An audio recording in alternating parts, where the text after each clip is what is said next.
누, 누구세요? 조용하고 살고 싶으면 숨 참으세요. 여러분은 돈 앞에 장사 없다는 말을 믿으십니까? 평생을 흙 속에서 뒹굴며 땅만 보고 살아온 한 남자가 있었습니다.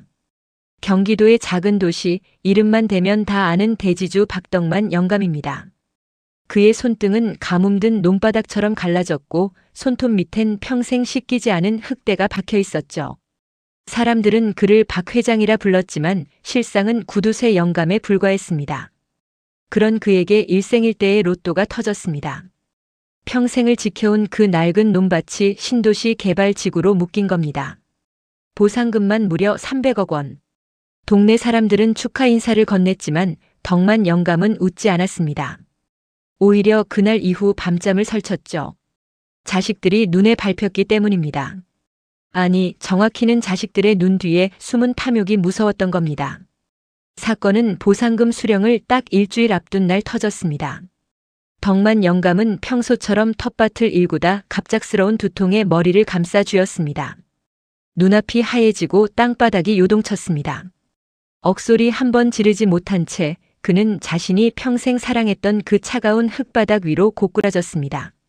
뇌졸중이었습니다. 정신을 차렸을 땐 이미 하얀 병실 천장이 그를 내려다보고 있었습니다. 몸이 천근만근입니다. 손가락 하나, 눈꺼풀 하나 마음대로 움직이지 않습니다. 목소리도 나오지 않죠. 하지만 정신은 그 어느 때보다 또렷했습니다. 의사는 가두리 증후군이라고 했습니다. 몸은 감옥이 되었지만 모든 감각은 살아있는 지옥 같은 상태 말입니다. 그때였습니다. 병실 문이 거칠게 열렸습니다. 덕만 영감의 장남 치국이 들어옵니다.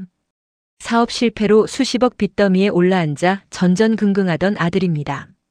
아들의 얼굴을 본 덕만 영감의 마음속엔 희망이 샘솟았습니다. 그래도 핏줄인데 나를 살려주겠지. 하지만 아들의 입에서 나온 첫마디는 영감의 심장을 얼어붙게 했습니다. 아버지, 들리세요? 어차피 이렇게 되신 거 편하게 가시는 게 애국하는 길입니다. 치국은 슬퍼하기는커녕 품 안에서 서류 뭉치를 꺼냈습니다. 토지 증여 서류였습니다. 덕만 영감의 눈동자가 파르르 떨립니다. 아들은 그런 아버지의 시선 따위 아랑곳하지 않았습니다. 거칠게 영감의 오른손을 잡아 끌었죠. 힘없이 축 처진 그 굳은 살 박인 손가락에 빨간 인조를 묻힙니다. 치국은 서류 위에 아버지의 지장을 강제로 눌렀습니다. 한 번, 두 번, 그리고 세 번. 덕만 영감의 평생이 담긴 땅이 아들의 손으로 넘어가는 순간이었습니다. 덕만 영감은 소리를 지르고 싶었습니다. 이놈아, 그 땅이 어떤 땅인데? 내가 어떻게 일군 땅인데? 하지만 입술은 굳게 닫혀 비명조차 새어나오지 않았습니다. 치국은 만족스러운 듯 서류를 챙겼습니다. 그리고는 곁에 서 있던 비서에게 차갑게 명령하죠. 요양병원 알아봐. 제일 구석지고 소문 안 날 곳으로. 보상금 나올 때까지만 조용히 숨만 붙여놓으면 돼. 인간의 탈을 쓰고 어찌 이럴 수 있을까요? 덕만 영감은 뜨거운 눈물을 흘렸습니다. 그때였습니다. 병실 앞 이 모든 광경을 지켜보던 한 여자가 있었습니다. 덕만의 전담 간병인 이선희 씨입니다. 그녀는 치국이 방을 나갈 때까지 숨을 죽이고 있었습니다. 치국이 나가자 선희가 덕만의 침대 곁으로 다가왔습니다. 그녀의 손엔 치국이 깜빡 잊고 간 덕만의 인감이 쥐어져 있었습니다. 그녀는 덕만의 젖은 눈가를 손수건으로 닦아주었습니다. 하지만 그 손길은 마냥 다정하지 않았습니다. 어딘가 모르게 서늘했죠. 선희는 덕만의 귀에 입을 가까이 댔습니다. 그리고 아주 작게 하지만 명확하게 속삭였습니다. 박 회장님 억울하시죠? 저 인간들 손에 죽고 싶지 않으시죠? 덕만은 그녀의 눈을 보았습니다. 그 눈엔 연민이 아닌 깊이를 알 수 없는 거대한 한이 서려 있었습니다. 선희는 주머니에서 작은 유리병 하나를 꺼냈습니다. 치국이 주치의와 짜고 영감의 식단에 섞으려던 그 의문이 약물이었습니다.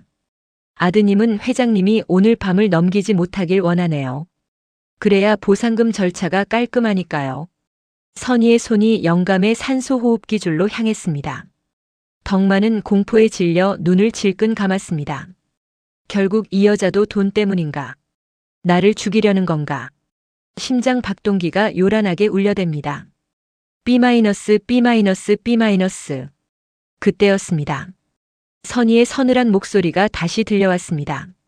살고 싶으시면 제 제안을 들으세요. 지금부터 제가 시키는 대로 1분만 숨을 참으세요. 지금부터 회장님은 이 세상에서 죽은 사람입니다. 그래야 당신을 죽이려는 저 괴물들 사이에서 진짜 살 수 있으니까요. 덕만 영감은 선택해야 했습니다. 아들의 손에 비참하게 사그라질 것인가, 아니면 정체 모를 이 여자의 손을 잡고 가짜 죽음을 선택할 것인가. 덕만 영감은 있는 힘을 다해 숨을 멈췄습니다. 300억 보상금을 둘러싼 잔혹한 연극은 이제 막 서막을 올렸을 뿐입니다. 과연 덕만 영감은 무사히 병원을 빠져나갈 수 있을까요? 그리고 이 수수께끼 같은 간병인 선희의 진짜 목적은 무엇일까요? 여러분, 만약 자신의 장례식 소리를 실시간으로 듣게 된다면 기분이 어떨 것 같습니까? 내 몸이 싸늘한 냉동고로 들어가는 소리, 자식들이 내 조의금을 계산하며 낄낄거리는 소리를 말입니다. 여기 그 비극적인 사연의 주인공이 된 남자가 있습니다. 300억 보상금을 눈앞에 두고 공식적으로 세상을 떠난 박덕만 영감입니다. 병실의 심박동기가 길게 비명을 지르던 그 순간을 기억하시나요? 선희의 속삭임에 덕만 영감은 본능적으로 숨을 멈췄습니다. 1초가 1년 같던 정적 끝에 의사가 사망 선고를 내렸죠. 오전 3시 15분 박덕만 환자분 임종하셨습니다. 그 소리를 듣는 덕만의 심장은 공포로 터질 것 같았지만 몸은 얼음처럼 굳어 있었습니다. 죽어야만 살 수 있는 기묘한 운명이 시작된 겁니다. 덕만의 시신은 곧바로 병원 지하 검안소로 옮겨졌습니다. 하얀 천에 덮인 채 카트에 실려갈 때 덕만은 발가락 끝을 타고 올라오는 오한을 느꼈습니다. 하지만 진짜 추위는 따로 있었죠. 바로 장남 치국의 목소리였습니다. 빈 병실에서 들려오는 치국의 통화 내용은 가히 충격적이었습니다. 끝났어. 이제 보상금 서류만 접수하면 돼. 화장장 예약은 제일 빠른 걸로 잡아. 뼈도 남기지 말고 싹 다 태워버려야 뒷말이 없으니까. 화장이라니요. 아직 숨이 붙어있는 아버지를 한 줌째로 만들겠다는 그 잔인함에 덕만은 눈물이 솟구쳤습니다. 하지만 울어서는 안 됩니다.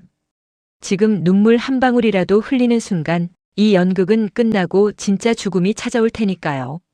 덕만은 입술을 깨물며 어둠 속에 몸을 맡겼습니다. 그때 굳게 닫혔던 검안소의 문이 열렸습니다. 간병인 선이었습니다. 그녀는 미리 매수해둔 사설 구급차 대원을 불러 능숙하게 덕만을 옮겼습니다. 치국이 화장장 예약에 정신이 팔린 사이 덕만의 몸은 시신 가방에 담겨 병원 뒷문을 빠져나갔습니다. 구급차 안에서 선희는 지퍼를 열고 덕만의 상태를 확인했습니다. 덕만이 거친 숨을 내뱉으며 눈을 뜨자 선희는 차가운 물수건으로 그의 얼굴을 닦아주었습니다. 이제 박덕만 회장은 죽었습니다. 지금부턴 아무도 모르는 곳으로 갑니다. 거기서 당신이 평생 저지른 업보를 똑똑히 보게 될 거예요. 구급차가 도착한 곳은 경기도 외곽의 한 폐가촌이었습니다. 신도시 개발구역에서 빗겨난 시간이 멈춘 듯한 낡은 동네였죠. 곰팡이 냄새가 코를 찌르고 천장에는 거미줄이 가득한 방. 덕만이 평생 거들떠보지도 않았을 흙집이었습니다. 선희는 덕만을 낡은 이불 위에 눕혔습니다. 덕만은 억울했습니다. 내가 왜 이런 대접을 받아야 하는가? 평생 일해서 돈 번 게 무슨 죄라고. 하지만 선희는 덕만의 마음을 읽기라도 한 듯 벽에 붙은 낡은 신문지 하나를 가리켰습니다.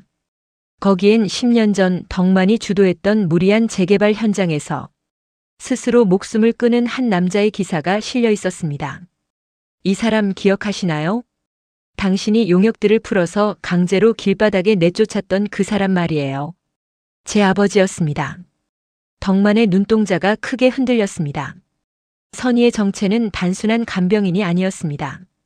덕만의 손에 무너진 집안의 딸이었던 거죠. 덕만은 공포에 질렸습니다. 이 여자가 나를 이곳에서 고문하려는 건가?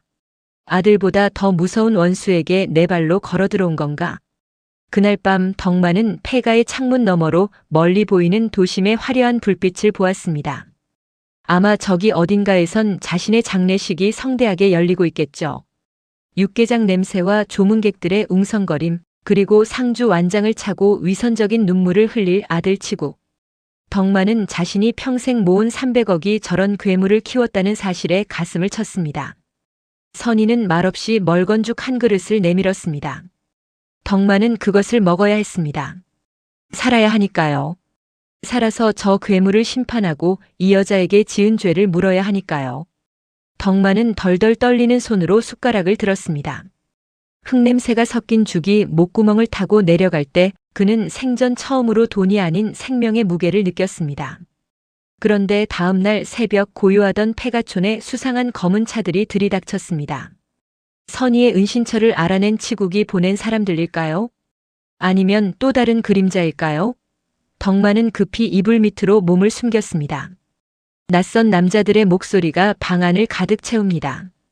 덕만의 심장은 다시 멈출 듯 뛰기 시작했습니다. 이대로 들키면 진짜 화장터로 끌려가게 될 겁니다. 그때 선희가 덕만의 손을 꽉 잡았습니다. 그녀의 손은 얼음장처럼 차가웠지만 이상하게도 덕만은 그 손에서 묘한 생존의 온기를 느꼈습니다. 조용히 하세요. 당신이 죽였다고 생각하는 사람들이 지금 당신을 찾고 있으니까. 선희의 말은 무슨 뜻일까요? 폐가촌으로 들이닥친 사람들은 과연 누구일까요? 보상금 300억을 둘러싼 죽음의 숨바꼭질은 이제 예상치 못한 방향으로 흘러가기 시작합니다. 내가 평생을 바쳐 쫓아냈던 사람들이 정작 내 목숨줄을 쥐고 있다면 어떤 기분이 들까요? 300억 보상금이라는 화려한 신기루에 가려보지 못했던 세상의 민낯. 오늘 박덕만 영감은 자신이 지은 죄의 한복판으로 들어갑니다. 어둠이 짙게 깔린 경기도 외곽의 폐가촌, 그곳에선 죽은 자의 숨소리조차 사치였습니다. 문 밖에서 들리는 거친 발소리와 고함. 여기 뒤져봐. 분명 이 근처로 들어갔어. 덕만은 이불 속에서 숨을 죽였습니다. 치국이 보낸 용역들일까요? 아니면 보상금을 노리는 또 다른 하이에나들일까요? 덕만의 심장은 금방이라도 멈출 듯 요동쳤습니다. 그때 거칠게 문이 열렸습니다. 덕만은 눈을 질끈 감았죠. 이제 정말 끝이구나. 하지만 들려온 것은 몽둥이질이 아니었습니다. 아이고, 이 할아버지 정신이 좀 드나? 쉰 목소리의 주인공은 남루한 차림의 노인들이었습니다. 그들은 용역이 아니었습니다. 덕만이 10년 전 사업성이라는 명목하에 강제로 몰아냈던 철거민들이었죠. 선희가 덕만을 데려온 곳은 단순한 은신처가 아니었습니다. 덕만의 탐욕이 만든 거대한 한의 수용소였습니다. 선희는 그들 사이에서 덕만에게 죽을 먹였습니다. 회장님, 이분들이 누군지 기억나세요? 당신이 알박기라고 손가락질하며 용역들을 시켜 한겨울에 길바닥으로 내몰았던 분들입니다. 덕만은 눈을 뜰 수 없었습니다. 눈앞의 할머니는 그때 다친 다리를 여전히 절고 있었고 옆에 할아버지는 한쪽 눈이 뿌옇게 변해 있었습니다. 덕만은 억울했습니다. 법대로 했을 뿐이라고 나도 내 땅 지키려 고생했다고 항변하고 싶었죠. 하지만 입 밖으로 나오는 건 그저 쉰 소리뿐이었습니다. 선희는 그런 덕만을 휠체어에 태워 마을 어귀로 나갔습니다. 멀리 산 너머에선 덕만의 땅을 밀어버리는 포크레인 소리가 천둥처럼 들려왔습니다. 보이세요?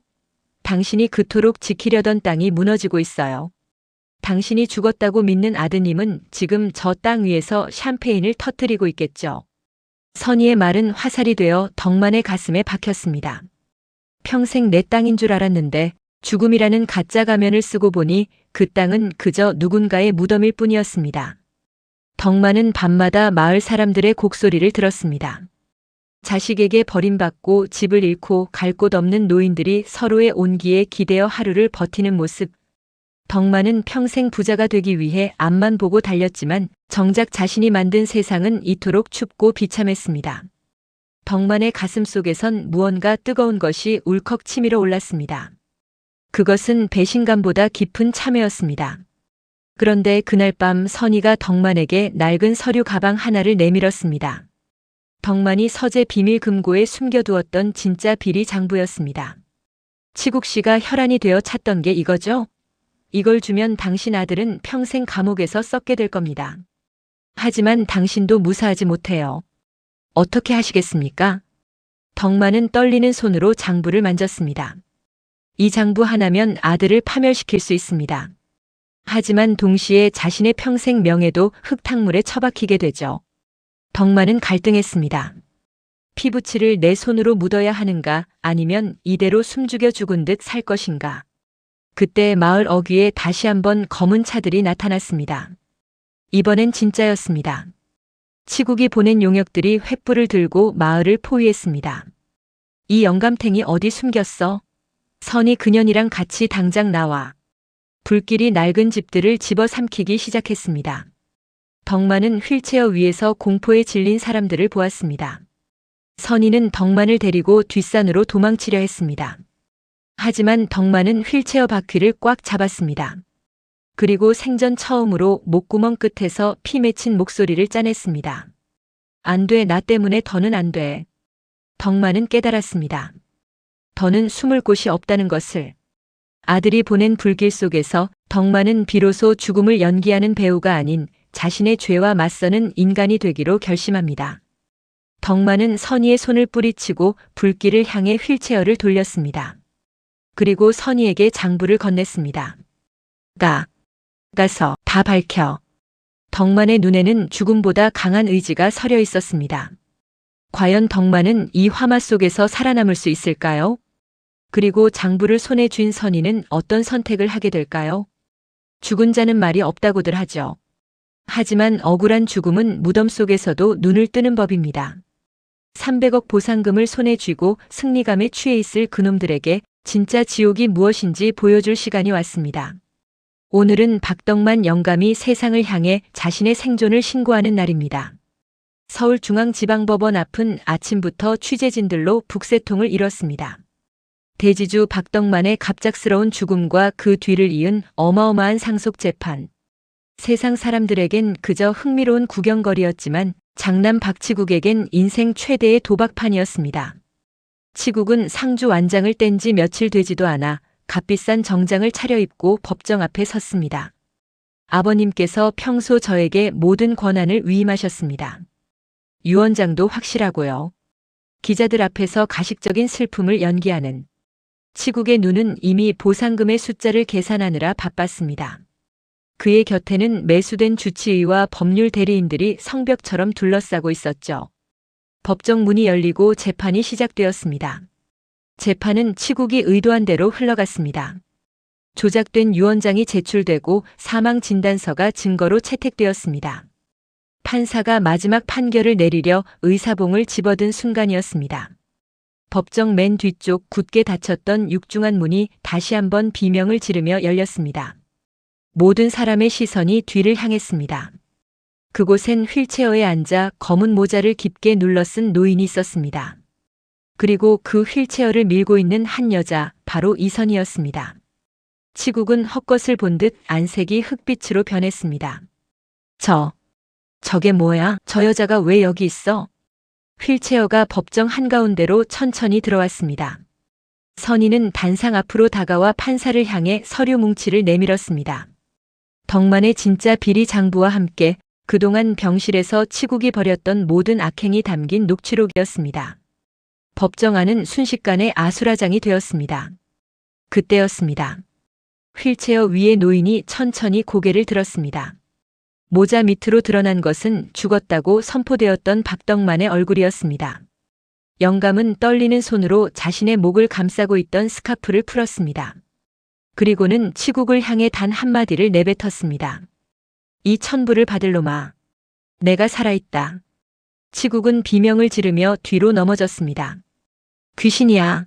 저건 아버지가 아니야. 가짜라고. 하지만 덕만이 내민 것은 손가락의 지문만이 아니었습니다. 덕만은 평생을 일궈온 땅의 집원과 그 땅에 얽힌 사연들을 하나하나 읊기 시작했습니다. 그건 오직 박덕만만이 알 수 있는 흙의 기억이었습니다. 선희는 덕만을 대신해 그간의 모든 진실을 폭로했습니다. 아들이 아버지를 살해하려 했던 정황, 주치의와 짜고 약물을 투여하려 했던 음모, 그리고 그 모든 것을 덮기 위해 서둘렀던 가짜 장례식까지. 치국의 법률 대리인들은 하나둘씩 고개를 숙이며 자리를 피하기 시작했습니다. 현장에서 긴급 체포되는 치국을 보며 덕만은 눈을 감았습니다. 핏줄이라는 이름으로 용서하기엔 아들의 탐욕은 이미 선을 넘어도 한참 넘었습니다. 무너져 내리는 아들의 뒷모습을 보며 덕만이 느낀 것은 승리감이 아니었습니다. 그것은 뼈를 깎는 아픔과 자신의 잘못된 교육이 만든 비극에 대한 처절한 후회였습니다. 사건은 일단락되었고 300억 보상금의 권한은 다시 덕만에게 돌아왔습니다. 하지만 법정을 나서는 덕만의 손에는 아무것도 없었습니다. 보상금 수령 서류 대신 그는 선희에게 낡은 주머니 하나를 건넸습니다. 그 안에는 평생 덕만이 품어온 땅의 인감들이 가득 들어 있었습니다. 법정 밖으로 나온 덕만을 기다리는 것은 수많은 카메라와 비난의 눈초리였습니다. 살아 돌아온 영웅이 아닌 비리의 온상으로 낙인 찍힌 대지주의 최후였죠. 덕만은 선희를 바라보며 나지막이 물었습니다. 이제 어디로 가야 하나? 선희는 대답 대신 덕만의 휠체어를 밀고 익숙하지만 낯선 길로 향했습니다. 보상금 300억은 되찾았지만 덕만에게 남은 것은 아무것도 없습니다. 집도 가족도 명예도 말이죠. 그런데 이때 덕만의 휴대전화가 울립니다. 발신인은 이미 감옥으로 압송된 줄 알았던 장남 박치국입니다. 아버지, 이게 끝인 줄 아셨어요? 진짜 장부는 그게 아니라고요. 여러분, 수백억의 돈을 손에 쥐고도 마음 둘 곳이 없어 정처 없이 떠돌아본 적이 있습니까? 평생을 바쳐 모은 재산이 자식의 칼날이 되어 돌아왔을 때 인간은 비로소 깨닫게 됩니다. 내가 지키려 했던 것이 성벽이 아니라 나를 가두는 감옥이었다는 사실을 말이죠. 오늘 박덕만 영감은 300억이라는 거대한 짐을 내려놓고 진짜 삶을 향한 마지막 발걸음을 뗍니다. 감옥에 갇힌 아들 치국의 마지막 발악은 매서웠습니다. 진짜 장부는 따로 있다며 덕만을 협박하던 그 목소리. 하지만 덕만은 더 이상 흔들리지 않았습니다. 이미 법정에서 자신의 치부까지 모두 드러낸 그에게 숨길 비밀이란 없었기 때문이죠. 덕만은 경찰에 자진 출석했습니다. 과거 재개발 과정에서 저질렀던 탈세와 뇌물 공여 사실을 모두 자백한 겁니다. 덕만은 자신의 전 재산을 사회에 환원하기로 결심했습니다. 300억 보상금 전액을 마을복지재단과 철거민들의 정착을 위한 기금으로 내놓은 것이죠. 박 회장 미쳤어? 그 돈이 어떤 돈인데?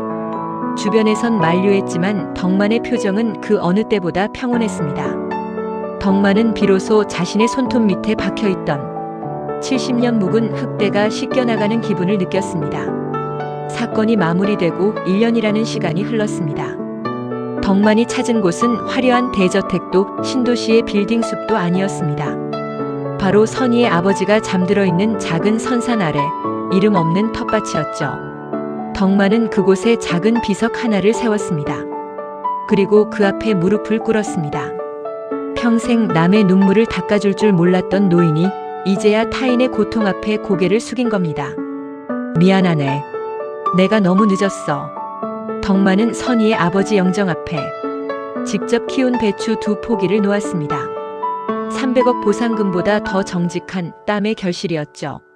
곁에서 이 모습을 지켜보던 선희의 눈가에도 뜨거운 눈물이 맺혔습니다.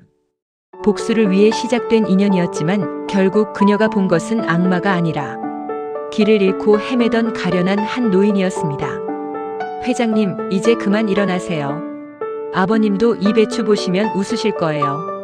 덕만은 선희의 부축을 받으며 일어섰습니다. 두 사람은 마을의 작은 폐교를 개조한 상생 의료센터로 향했습니다. 덕만이 기부한 돈으로 세워진 그곳은 가난하고 병든 노인들이 눈치 보지 않고 치료받을 수 있는 안식처가 되었습니다. 덕만은 그곳에서 환자가 아닌 정원을 가꾸는 자원봉사자로 불립니다. 박 회장 대신 박 영감님이라는 호칭이 그에겐 더 달콤하게 들렸습니다. 덕만은 한 달에 한 번 감옥에 있는 아들 치국에게 편지를 씁니다. 돈을 보내달라는 아들의 원망 섞인 답장에도 덕만은 묵묵히 답장을 보냈습니다. 치국아, 흙을 만지면 마음이 순해진단다. 내가 나올 때쯤이면 아버지가 가꾼 이 텃밭에서 같이 상추를 심잡구나. 미움은 미움으로 갚는 것이 아니라 기다림으로 녹여내는 것임을 덕만은 이제야 알게 된 것이죠. 어느덧 봄이 찾아왔습니다. 마을 어귀에 심어두었던 목련 나무에 하얀 꽃망울이 터지기 시작했습니다. 덕만은 휠체어 없이 지팡이의 의지에 천천히 길을 걷습니다. 길가에 핀 이름 모를 들풀 하나도 예전엔 보지 못했던 보석처럼 빛납니다. 덕만은 가던 길을 멈추고 하늘을 올려다보았습니다. 여러분이 지키고 있는 그 땅은 여러분을 행복하게 해주고 있습니까? 혹시 소중한 사람의 손을 놓치면서까지 움켜쥐고 있는 것은 없으신가요? 박덕만 영감의 길고 험난했던 여정은 우리에게 말해줍니다. 인생의 진짜 보상은 통장에 찍힌 숫자가 아니라 오늘 내가 마주보고 웃어줄 수 있는 누군가의 온도라는 사실을 말입니다. 하얀 목련 꽃잎이 덕만의 어깨 위로 떨어집니다. 죽음을 연기하며 시작된 그의 두 번째 인생은 이제야 진짜 꽃을 피우고 있었습니다. 지금까지 땅의 눈물을 시청해 주셔서 감사합니다. 여러분의 오늘 하루도 흙처럼 정직하고 꽃처럼 아름답기를 기원합니다.